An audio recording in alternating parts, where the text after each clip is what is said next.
Bonsoir, très heureux de vous retrouver pour notre direct de ce mercredi à 21 h ce soir exceptionnellement. Et je voudrais commencer ce soir par explorer avec vous la multidimensionnalité. Je vous l'avais promis depuis déjà un petit moment. Et l'idée, pour bien comprendre ce qu'est la multidimensionnalité, je vais séparer ça en plusieurs parties. Déjà, pour vous mettre dans le bain, je vais vous poser une question. Avez-vous remarqué, par exemple, qu'un artiste peut très bien avoir d'immenses talents, d'immenses capacités? On va dire qu'il est inspiré. Donc vous serez d'accord avec moi que s'il est inspiré, eh bien cette inspiration vient du tréfonds de lui-même. Et le tréfonds de lui-même, finalement, c'est quoi? C'est son âme. C'est ce qui est la partie la plus lumineuse de lui-même. Et avez-vous remarqué que parfois, nous avons des artistes extrêmement inspirés et leur personnalité terrestre, leur personnalité humaine n'est pas en correspondance. D'ailleurs, n'est-ce pas le lot de tout à chacun d'harmoniser sa personnalité terrestre avec sa propre lumière? C'est ça un petit peu le but. Eh bien là, on voit qu'il y a un contraste, on devrait appeler même ça une dichotomie dans l'exemple que je donne, entre la personnalité de l'artiste, par exemple d'un peintre, et l'art qu'il peut créer qui n'a rien à voir, comme s'il transcendait quelque chose. Donc, on voit bien qu'en réalité, l'artiste va faire appel à un autre aspect de lui-même, donc quelque part, vous me permettrez de dire, une autre dimension. Je vous donne un autre exemple pour aborder ce sujet de la multidimensionnalité. Imaginons une personne qui a un potentiel, qui a des talents, qui a des capacités, vous en connaissez tous et toutes autour de vous, et ces personnes ne vont jamais, au grand jamais, explorer ces capacités, comme si leur potentiel ne pouvait pas sortir. Eh bien là, je viens déjà de vous donner des exemples sur la multidimensionnalité, parce qu'en réalité, nous sommes des êtres de multiples facettes. Et je vais essayer de vous expliquer ça en plusieurs épisodes, un peu comme une saga, si vous voulez bien, parce que c'est pas toujours facile de comprendre ce qu'est la multidimensionnalité. Ça peut sembler ésotérique, et pourtant c'est exotérique, le contraire, tout simplement parce que notre cerveau a besoin, pour comprendre quelque chose, de faire des analogies avec quelque chose qu'il connaît. Donc comme aucun de nous n'a été éduqué avec ça, c'est pas quelque chose qui est forcément facile à comprendre. Donc je vais reprendre mon exemple de la personne qui a un potentiel. Alors, en fait, tout commence parce que les physiciens appellent le champ infini de toutes les potentialités. C'est la soupe quantique. C'est l'endroit, en fait, où des potentialités à l'état latent existent, mais peut-être ne sortiront-elles jamais. Ça va dépendre si la personne, parce qu'il y a un biais, parce qu'il y a une situation précise, va pouvoir sortir ce potentiel d'elle-même. Donc dans le champ infini de toutes les potentialités, que certains appellent, et je l'expliquerai un peu plus tard pourquoi, le point zéro, tout est là, mais en fait, rien n'est, j'allais dire, ça vibre, et encore même pas, puisqu'on n'est pas dans le monde de la vibration, mais c'est là, c'est latent, et ça peut être activé ou pas. Et donc la multidimension, elle commence par là. Supposons par exemple que j'ai un potentiel pour jouer de la musique, mettons du piano par exemple, et en fait, il n'y a aucun musicien dans ma famille, donc ce potentiel va rester à l'état latent.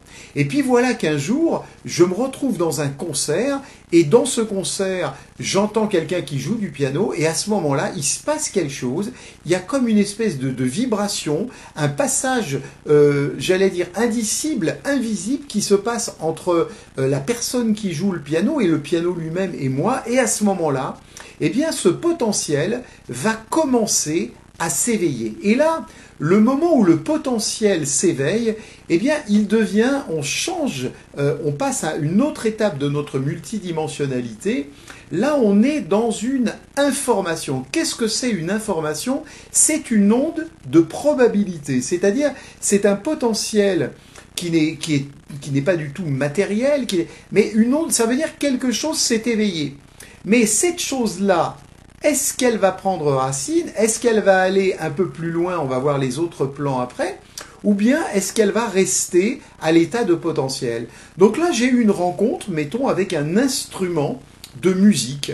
Alors, pour que ce potentiel puisse devenir une réalité et aller plus loin dans la matière, il va falloir peut-être que, voilà, j'ai un ami qui a un piano chez lui, et là je vais m'installer à ce piano, et puis, je sais pas, mes doigts vont jouer, et je vais découvrir que j'ai un don. Et là, les parents de cet ami, on va dire que je suis un jeune enfant, vont parler peut-être à mes parents en disant « Votre fils, il ne sait pas jouer du piano, mais quand il vient chez nous, mon Dieu, il se passe quelque chose, vous devriez l'inscrire à des cours de piano. » Et dans cette famille, on n'est pas comme dans la famille de Charles Trenet, il n'y a pas de famille musicienne où tout le monde joue du violon, du cymbalon, etc. Et là, à ce moment-là, eh bien, les parents, parce qu'ils ont été... ça ne serait pas venu à leur idée, mais comme ils ont été motivés par l'autre famille, ils vont décider de proposer des cours de piano à l'enfant. Et là, on a encore deux nouveaux potentiels qui s'ouvrent. Soit l'enfant va tomber sur un prof rébarbatif, et à ce moment-là, le potentiel restera à l'état latent. Pour l'enfant, jouer du piano, ça sera quelque chose de sacrificiel, donc ça ne l'intéressera pas. Ou bien il va tomber sur un prof génial qui va entrer en osmose avec lui et qui va mettre en avant ses talents. Et là, il va se passer quelque chose parce qu'il y a le prof, parce qu'il y a des interactions. Et là, le potentiel qui était en fait simplement une onde de probabilité, eh bien ce potentiel est en train de devenir quelque chose de différent. Il prend forme, c'est ce qu'on appelle une géométrie, et là, en fait, comme il devient une réalité, parce que l'enfant va revenir régulièrement jouer du piano chez le professeur et que cette chose-là va se reproduire, au bout d'un moment, ce potentiel va se transformer en énergie. Et l'énergie, en fait, c'est l'avant-poste qui se trouve avant la matière. Vous connaissez l'énergie si vous avez eu l'occasion de faire du Reiki, si vous avez eu l'occasion alors là, les praticiens de Reiki vont me dire non, on fait plus que l'énergie, mais chacun pensera ce qu'il voudra. En réalité, et je ne dénigre pas cette méthode, comme je ne dénigre aucune méthode ni le magnétisme, mais là, ce qui va se passer, c'est qu'en fait, le potentiel d'énergie est juste là, avant la matière. Donc, il est impossible d'avoir une réalité tangible, mesurable, concrète, tant que c'est pas passé par le stade de l'énergie.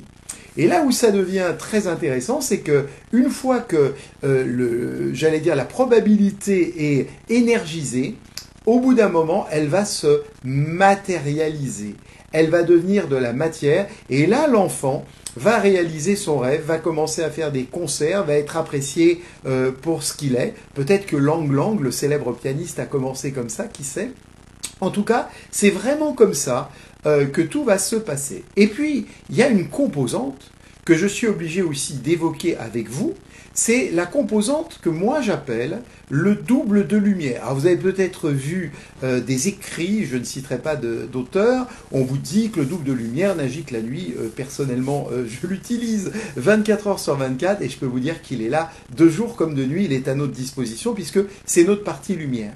Et notre partie lumière, elle a la possibilité d'intercéder à la fois sur le champ infini de toutes les potentialités dont j'ai parlé tout à l'heure, elle a à la fois la possibilité de nous aider sur le plan de la probabilité de l'information qui est une onde, et puis ensuite, elle a la possibilité de travailler sur l'énergie et la matière. D'ailleurs, pour conclure le premier épisode de ce soir sur la multidimensionnalité, voilà, si vous êtes comme moi, que vous travaillez avec des appareils un appareil quantique, exactement, pour pouvoir, moi je travaille avec un petit appareil qui s'appelle Genius Inside, on peut voir en fait que des fois l'appareil va nous sortir que la personne peut développer un déséquilibre. Mais en réalité, avant de développer un déséquilibre de santé, il faut bien se souvenir qu'au départ, avant de le développer dans la matière, il va être de l'énergie en amont et avant, il va être une onde de probabilité. Mais si par exemple je fais des changements dans ma manière de fonctionner, de respirer, de me nourrir, on en a parlé dans les premiers épisodes de Bouger la vie, bouge vos traités, vous vous en souvenez, eh bien à ce moment-là, le souci de santé, le déséquilibre ne va pas s'installer parce qu'il ne pourra pas se cristalliser. Vous voyez, c'est un peu comme les calculs. Avant d'être des calculs rénaux, des calculs biliaires, avant qu'il y ait eu cette cristallisation, il y a eu quelque chose en amont, et c'est ça qu'il faut comprendre. Et en fait, je vous donne des exemples dans un premier temps pour que vous compreniez que nous vivons en réalité dans cette multidimensionnalité qui a donc 5 composantes, comme je viens de l'expliquer. Et bien évidemment, le monde de l'information, le champ infini de toutes les potentialités ne va pas fonctionner avec le même temps. Et le temps et l'espace ne concernent que l'humain. Et on a la possibilité, nous avons la possibilité, si on connaît certaines méthodes, et la M2P, champ informationnel que j'enseigne, est une méthode qui permet cela, de pouvoir accéder à toutes les dimensions de notre être pour pouvoir faire des régénérations, accéder à ces potentiels et pouvoir trouver des facettes de nous-mêmes, comme je le dis souvent, faire des retrouvailles avec nous-mêmes. Donc en fait, chaque humain est un peu comme un diamant. Et donc, c'est pour ça que je ne crois pas du tout personnellement au concept de thérapeute. Pour moi, il n'y a que des co-créateurs, c'est-à-dire qu'une personne qui vient faire un travail avec une autre personne va co-créer. On peut pas. La guérison est quelque chose qui se co-crée, en tout cas la guérison spirituelle, elle se co-crée avec une autre personne. Et là, en fait, il va y avoir une décision qui est prise, une intention pour pouvoir co-créer cette réalité afin de pouvoir actualiser un nouveau potentiel. Donc je disais, nous sommes tous des diamants, et en fait, à cause des circonstances de la vie, soit qui datent de loin, puisque le temps et l'espace n'existent pas, soit à cause de circonstances du moment, eh bien, quelque part, on va avoir une espèce de gang qui s'est mis autour de notre diamant.